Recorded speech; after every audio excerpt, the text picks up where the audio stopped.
या ठिकाणी मेहरबान तहसीलदार यांना आम्ही निवेदन दिलं। महात्मा गांधींना अभिवादन करून महात्मा गांधींना अभिप्रेत असलेला देश, राज्य, ग्रामीण भाग आम्हाला अपेक्षित होता। परंतु गेल्या वर्षभरापासून राज्य सरकार शेतकरी, शेतमजूर, युवक, महिला यांची अवहेलना करत आहे, थट्टा करत आहे, कुठलीही मागणी मंजूर करत नाही।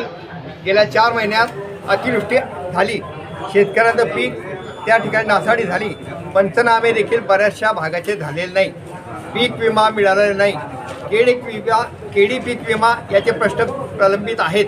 प्रामुख्याने वीज देखील आम्हाला मिळत नाही, पिण्याचे पाण्याचे प्रश्न अजूनही काही गावामध्ये आहेत।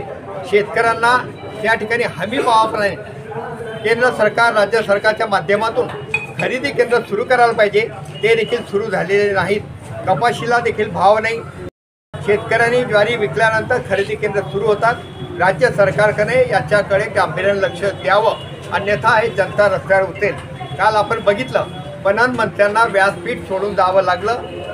पणन मंत्र्याकडे ज्या मागण्या होत्या त्या ऐकून न घेता त्यांना व्यासपीठ सोडावं लागलं। ही जनता आज रस्त्यावर उतरलेली आहे। शेतकरी, शेतमजूर रस्त्यावर येऊन प्रत्येक गावात, प्रत्येक तालुक्यात आम्ही आंदोलन करणार आहोत। या जळगाव जिल्ह्यात कॅबिनेट मंत्री 3 आहेत, परंतु शेतकऱ्याच्या बांधावर जाऊन त्यांच्या समस्या सोडवायच्या आम्ही एकाही मंत्र्यांना त्याकडे वेळ मिळाला नाही। त्या बाबतीत देखील आम्ही प्रामुख्याने निषेध करतो।